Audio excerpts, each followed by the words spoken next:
Senior Congress leader and parliamentarian Shashi Tharoor is joining us on this momentous day. Mr. Tharoor, would I be correct in using the term momentous? What other adjectives come to your mind? Well, fraught because of all the uncertainties about what lies ahead, but certainly at the same time, in many ways satisfying because for a lot of us, this was exactly what India needed to do. I think for us, there has been a lot of concern that the Pakistani terrorists cannot be allowed to feel they can come across the border, kill our people, and leave with impunity. They must be made to pay a price for it.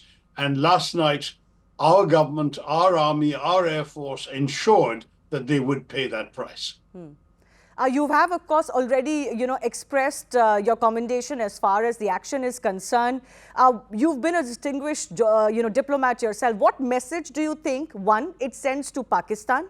Not just Pakistan-based terror organizations, but Pakistan, the state itself. And we know the kind of state that we're dealing with. And secondly, to the entire world. Well, I think the message to Pakistan and to the entire world, Pakistan, you're right, is a very sharp message. You can't do this and think you can get away with it. We will take action. We will make sure that you pay a price. And as you know, we chose to actually attack within Pakistan proper. Muridke is near Bahawalpur, and that's something which is inside, well past the international border. But everyone has known for many years that it's the headquarters of the Lashkar-e-Toiba. And for us to finally destroy the facility there was, I think, a very significant and strong message. But the broader message to the world is that it was a calibrated and careful attack, Shivani. If you look at this carefully, what did we do? We struck at night, 1:05 to 1:30 a.m., when there are no civilians likely to be wandering about the streets. We were trying to minimize and indeed avoid, as far as possible, any collateral damage. We destroyed facilities, infrastructure, buildings. We weren't there to kill people, unlike the Pakistani terrorists. Second, we made sure that we did this in such a way that we were careful to avoid striking Pakistani military installations and government installations. Not because we believe the military is not complicit, of course they are. They're the elements in the military who guide, motivate, finance, equip, train, and direct these terrorists. But because we wanted to signal to the world that we are not seeing this as the opening salvo of a protracted war. We are seeing this as a one-off retaliation which the world can understand, and I hope the world will sympathize with. So I think the message was very, very good. And a third message that I rather liked was in the optics of the way in which we presented this. The very name Operation Sindoor, emotive, heartfelt. The fact that the foreign secretary, who, by the way, is himself a Kashmiri Pandit, was flanked by two women officers, one of whom was a Muslim, to show this is not a Hindu-Muslim issue, as Pakistanis would like to make it. It is an issue of Indians standing up against terror, standing up against Pakistan. I think all of these messages were extremely well calibrated. I applaud wholeheartedly.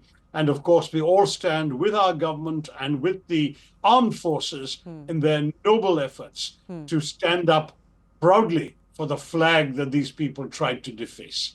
Absolutely. But that message that you talk about to Pakistan, will they get it? We're getting a lot of warmongering statements from not just the Prime Minister, but almost all of their other leaders as well. They've been using that nuclear bogey on us for the last few days as well. Will Pakistan truly get that message? Because US and China, two countries who could possibly have a lot of influence on Pakistan currently, both have in a way told them to just calm down and not escalate this any further. Well, I've reviewed all the statements that have been made, and the impression I get is indeed Pakistan will come under some pressure not to escalate. Even China, which is supposed to be their all-weather friend, and which may well have supplied the military equipment and technology they used in their conflict with us in the past and even as recently as last night, China has said that both India and Pakistan are our neighbors and we can't afford a conflict in our own neighborhood, and we want diplomacy and reconciliation and so on. So my feeling is there is no real appetite in the international community to see Pakistan escalate. Secondly, I am not convinced that Pakistan has the capacity to sustain a long war.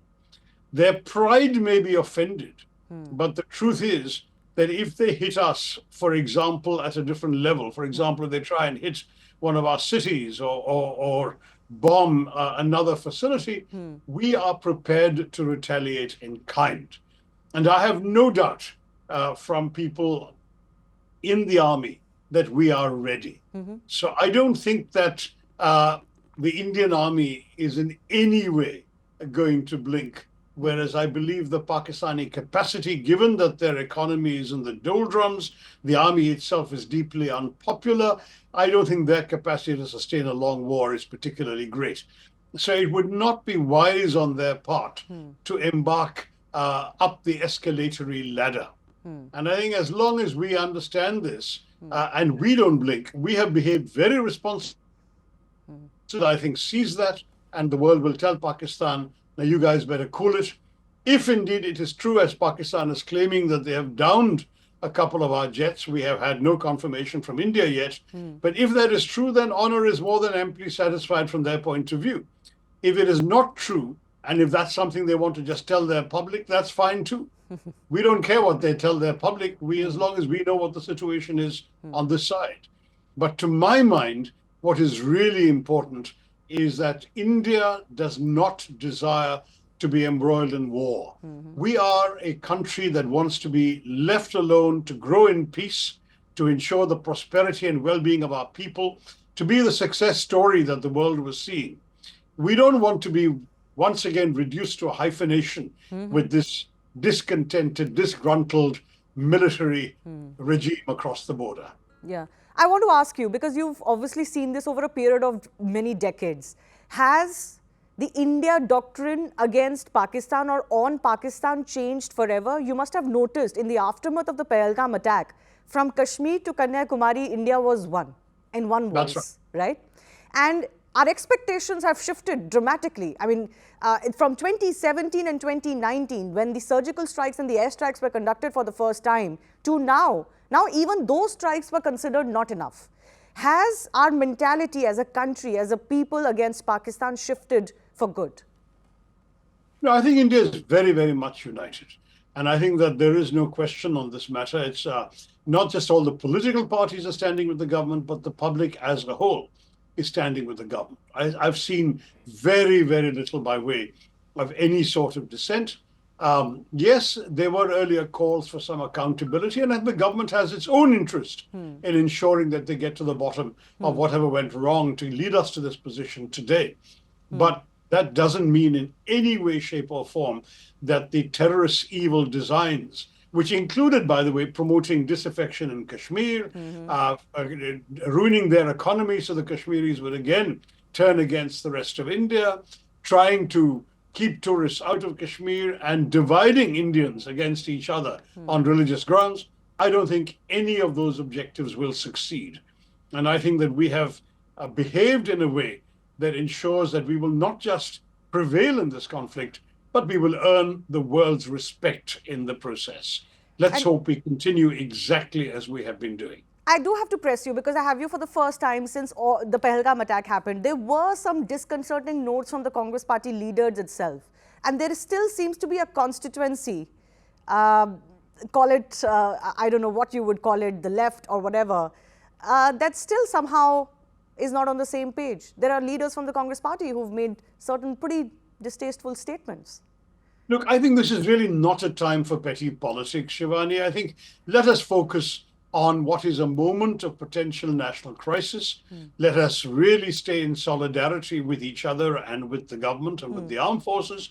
And the time for recrimination or further debate and discussion can only come when this is completely behind us and we have come back to something approaching normal life. Okay. Right now, we're a nation with mock drills going on, with the army on the highest alert, with the paramilitary forces' leaves being cancelled. This is not a time for petty politics. Forgive me. Okay, no, I agree with you, and hopefully that is the message that everybody will take. But I do want to ask you, on that shift in Indian mentality against Pakistan, how much credit of that would you give to Prime Minister Narendra Modi? Let's not forget, he has faced in his last 2 terms, now in his third term, 3 big attacks, and every time India has set a benchmark of not just deterrence but a price to pay for Pakistan, and even his critics would argue that this is different from the pre-Narendra Modi era. Would you concede that, and would you credit him? Absolutely, but I think we got there by trying everything else. That's how these things happen. We first started off by saying, let's try international pressure, diplomatic pressure, sanctions, blacklisting, or it was initially grey listing on the Financial Action Task Force, Security Council listing of their terrorist organizations, all of that. These collectively we thought would tie their hands. It didn't. Then Uri happened. I beg your pardon. Then Pathankot happened, and the government decided to actually invite Pakistan to participate in the inquiry. And they came here, their intelligence people came to Pathankot Air Base, and they went back and said, oh, the Indians did it to themselves. That was then the last straw, and the government realized that we could never, ever be able to deal with these people because they were not just committing these atrocities, they were denying them and trying to pin the blame on us preposterously. That's why after Uri, one step up, the surgical strike across into what is still territory we claim in POK. Then after Pulwama, Balakot, a bigger strike across the line of control into Pakistani territory, but again calibrated, one strike, one place at one time. Today, we have gone one notch up. I think the signal is very clear. At every stage, we have tried something. If it's not enough for you, we'll try the next step up. How much more pain do you want to take? Stop the terrorism, otherwise it's going to keep going up. I support that approach. And if tomorrow they decide to try and attack us again, and they try and kill our civilians again, I would support the government in going even beyond what they have done last night. Absolutely. My final question to you, your diplomatic hat also on the decision that India took finally to put the Indus Water Treaty under abeyance, a decision that had not been taken even after 4 wars with Pakistan. Finally, India snapped on that as well. Yes and no. We have only put it in abeyance. Sure. We have not cancelled the treaty. It's a sort of suspension. But do not forget that the tangible effect of that is still limited because we have not constructed new storage facilities or diversionary routes and canals and dams in order to move the water away from flowing into Pakistan. That process of construction will take some time. It's only after we do that that we can truly threaten the Pakistanis by saying, you won't get any water down your rivers. That is right now something the Pakistanis also understand. We have sent a signal, but we are not yet in a position to take action that translates this into a real denial of water.